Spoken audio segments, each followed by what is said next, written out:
Okay, we are on to, I suppose technically this is the second half of my art haul slash review video. So along with the Holbein box of watercolour half pans that I got, I did get myself some of the Holbein Irodori gouache. Admittedly, it ended up being a choice of, do I get the watercolour box or do I get the entirety of the Irodori sets? And I decided that, yeah, I want the watercolour box a lot more.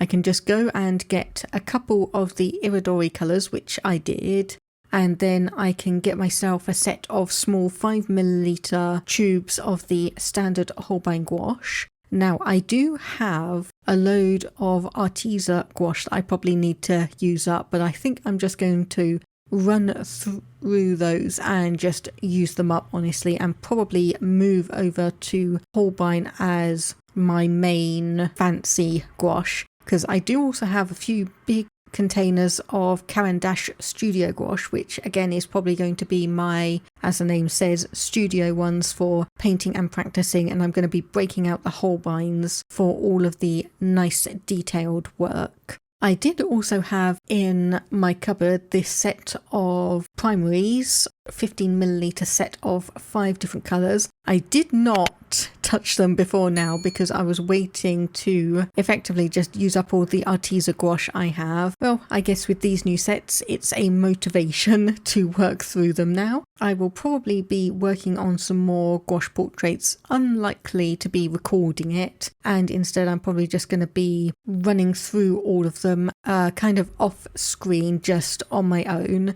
So there's going to be no pressure to try and remember to record things, try and get things to be at a certain suitable level and narrate everything as I go on. But what I am doing here is I'm just putting down a little blob of the gouache colours in the centre of this. If you've not seen this before, this is my hold all swatch book where it's got pretty much every single medium that I have and used. It's got Copic markers, it's got Posca paint pens, it's got various coloured pencils, it's got Inktense, it's got watercolour pencils, it's got watercolour pans and tubes swatched out on all of this. It's got stamps and inks. It's got, basically this is my, if I want to have a look at what materials I have and what colour they are, this is the book I go for. And I have had a few questions on this previously. This is just an 8x8 scrapbook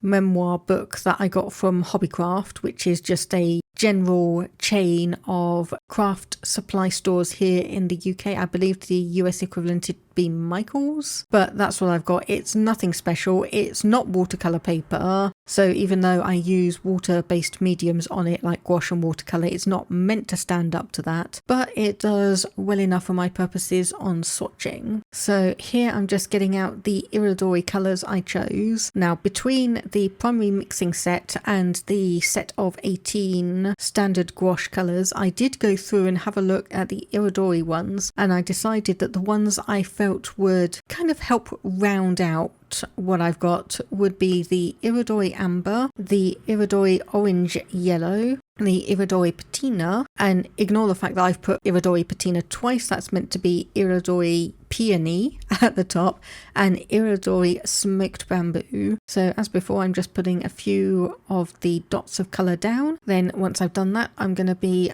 swatching them all so I can actually get a look and feel for how the colour moves and spreads, and then I'll be going on to the main 18 set.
So some of the gouache tubes that I had in the 18 set were very eager to get used. So some of them do end up kind of squirting out, like especially the flame red. That one was very eager to get going. So I did put the lid back on and I did try and clean around it. Not too successfully, unfortunately. Just trying to wipe around, clean it, get a little bit more off so I'm not wasting it. But even then, there was still a lot of it that had just squeezed out, unfortunately, on that one. More paint on the rag, and you'll see in a moment that when it goes through all of these gouache paints, it needs a serious clean. Thankfully, I do use specific cleaning soap, and oh my goodness, it does the trick, honestly. Honestly, when you see the condition of this rag, before I clean it, I'm going to try and remember to put up a bit about me cleaning it and showing you afterwards, because the difference is just incredible. And I'll put a link to the soap that I get as well, because that is the first time I used it, I honestly just could not believe it. But anyway, I'll stop waffling on about that and we'll just continue on the swatching.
And there we go. So obviously as I go along, I'm just wiping off any excess paint I have on the brush onto the rag just to make sure it doesn't contaminate the next colour. I am doing a little bit of checking on empty sections of the swatch squares just to make sure that I don't get any colour contamination. There are a couple of areas where I do still have a little bit left on the brush, so I quickly go back and wipe it back. The emerald green here came out very watery, so a lot of the binder, not much pigment, so in a moment I do go back and grab a little bit more just so we get a more accurate representation of how it looks in terms of a thick application rather than a watered down one.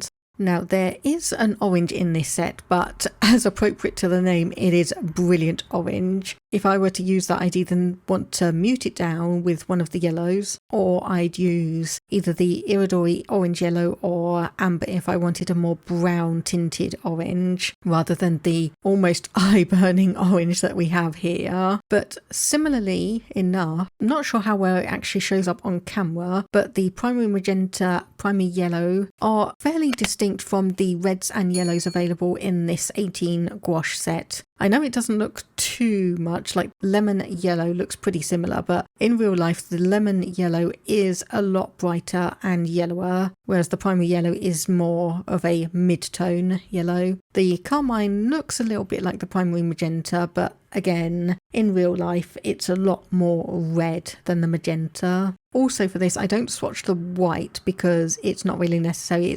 Either it's a mixing white, in which case it's going to have low tinting strength, or it's going to be a permanent white, in which case it's going to have high tinting strength. So obviously one of them's going to get lost in the mix and one of them's just going to be a pure white. So we know what's going to happen for either of those. And I'll finish swatching up here and we'll speed along for the last little bit, and then I'll show you the cleaned rag at the end.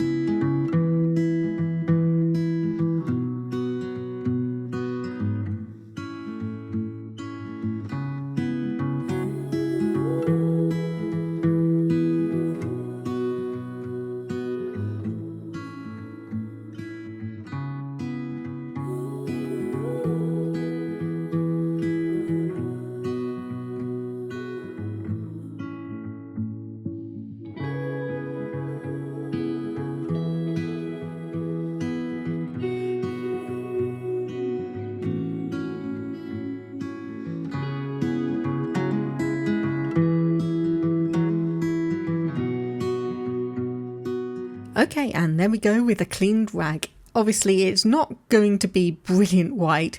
I think even the soap that I use would have trouble getting it that far, but considering how much paint I threw on it and how much actually got washed out, I'd say that was a pretty successful cleaning. But if you have made it this far, I will thank you very, very much for your time and attention.